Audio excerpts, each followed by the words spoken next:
2-foot drop after that gate, and then an hour belly crawl, 9.5 inches high. So you got to squeeze your body in there. No, what kind of a psycho would crawl on their belly for an hour? Well, we did find a pickaxe in the Really?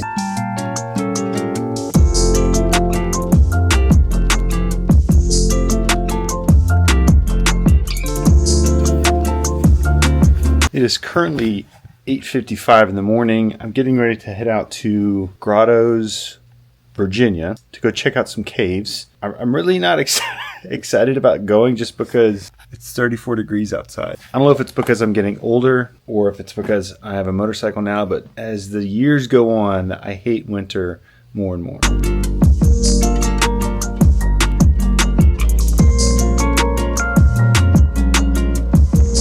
You know, there's just trade-offs with everything.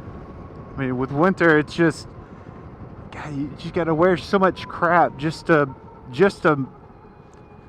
moderately be comfortable. You know, and the cold affects range.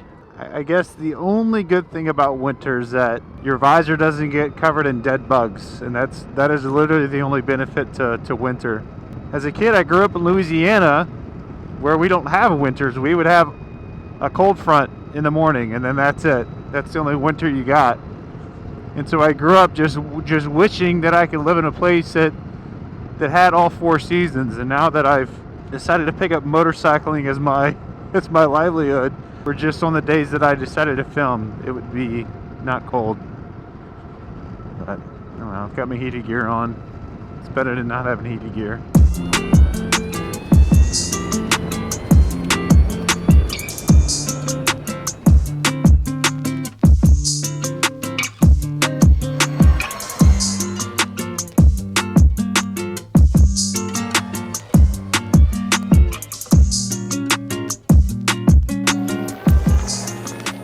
It's called Wade's Mill, and they used to use this mill to mill grains and stuff from all the local fields. Now they just kind of use it as a storefront. It's closed right now, but during the open season, a couple local producers come out and buy fudge and cookies and gemstones and rocks and stuff. So what I like about this is, you know, back then you had to use nature to work with you to do stuff, and so they would use the power of a nearby stream to turn this whole wheel. It's pretty cool.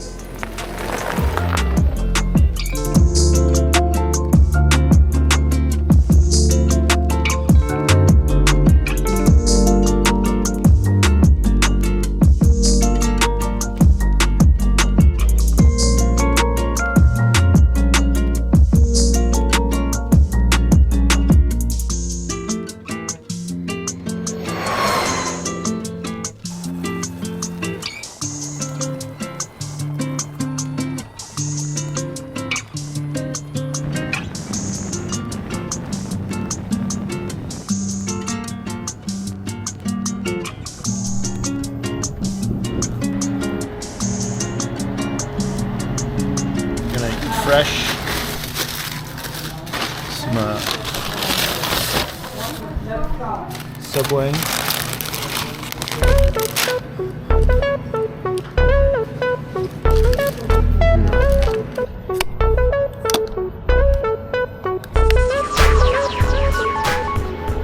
So I used to have this rational, I don't want to say irrational because it was very possible, but when I lived in Tennessee a number of years ago, there was this bout of sinkholes that kept opening up like all over the area that I lived in. Like one opened up on a Corvette museum, swallowed up a bunch of old antique Corvettes, and there were a couple more that would like open up at an intersection and on roads and stuff like that. And so it like freaked me out that I would just be sleeping one day and then the earth would swallow me up. And so now that I'm going to see one of these massive cavities, not gonna lie, it a little bit freaks me out because at some point it's like, okay, well, is this big cave gonna come down on me and eat me?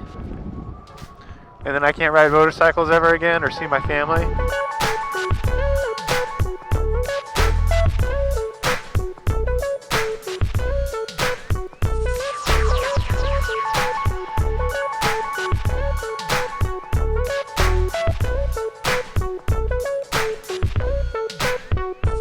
I was doing my research last night about the caverns here, and the more that I start to explore Virginia, wow, look at that.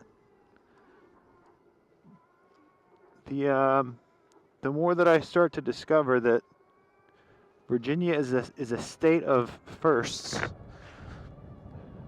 where this was the first, I guess, the first attraction caverns in all of America. It was the first caverns that you could go in and tour and check out and stuff. So we had the first hot spring spa in America. We also have the first tourist caverns that you can go and see, which is pretty cool.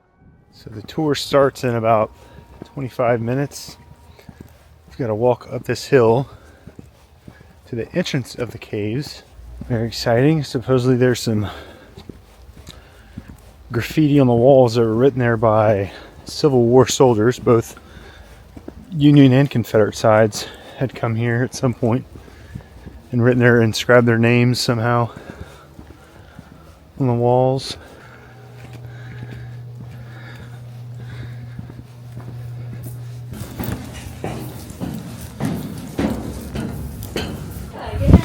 Hello. This is our education center, so you can look around here.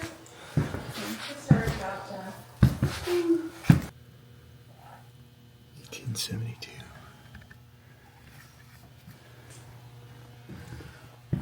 Dang, having a little party.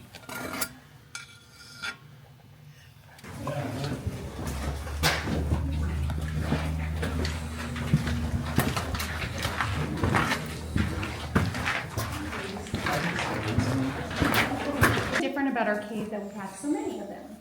And there are different theories on how they could form and why we have so many.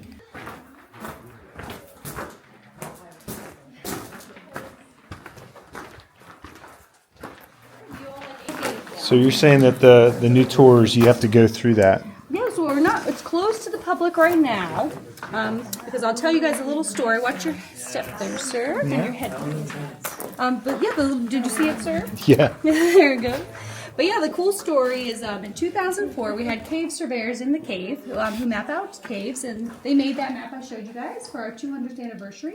And they had a dog with them named Rosie, who was training to be a search and rescue dog, so she could rescue people from cave-ins. So they're standing where you and I are, because a tour group was coming by, and there used to be a big boulder here, and Rosie the dog started sniffing her nose, and she sensed the airflow coming down. So they got their ropes, their headlamps, and they went down exploring, and it's like a 15-foot drop after that gate, and then an hour belly crawl, 9.5 inches high. So you got to squeeze your body in there. No, and that's what I said. Yeah, that's why we're not allow people to go down there for that. And then another reason is because we want to protect the rocks down there, because there's big rooms down there, there's pristine formations, and you're going to see a lot of damage from humans on this side because we've been open for so many years.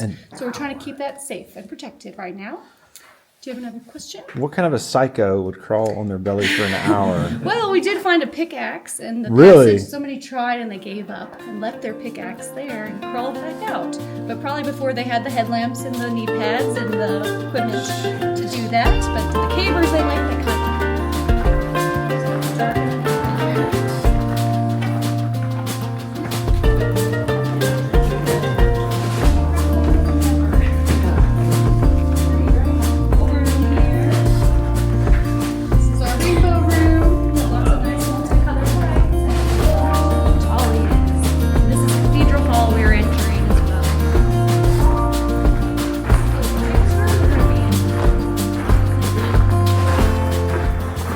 I mean, if you had a candle, you wouldn't see that until you're like maybe right here. So that's why it would be a little scarier right there. That would be freaky to see.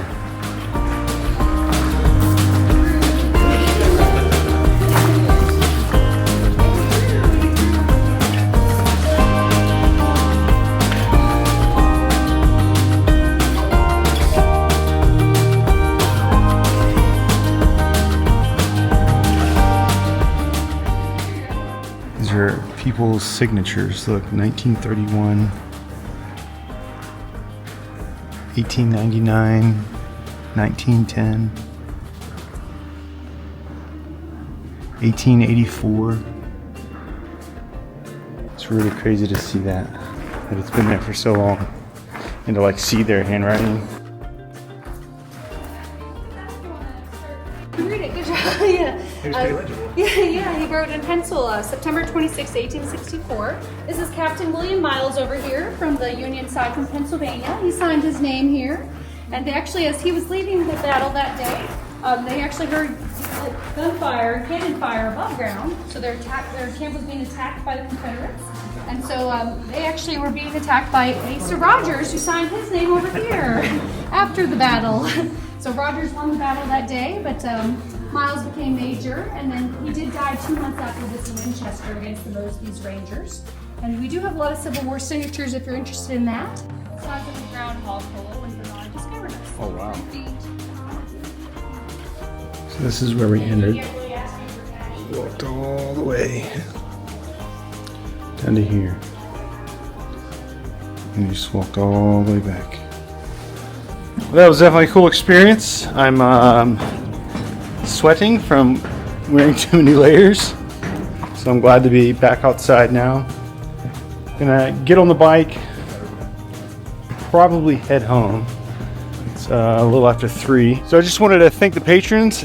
Today's adventure was 100% funded by patrons. Everything from my meal to the electricity to get me here, and the admission costs to get into the caves, 100% covered by patrons. So again, I really can't thank you guys enough for those that contribute. If you want to be a contributing member of Adventures on Zero, maybe fund some other trips, make sure you visit the links down below for Patreon. And we'd love to have you on board the team, get some discounts on some of my Livewire parts that are going to be available soon. But yeah, thanks everybody, and see you in the next video.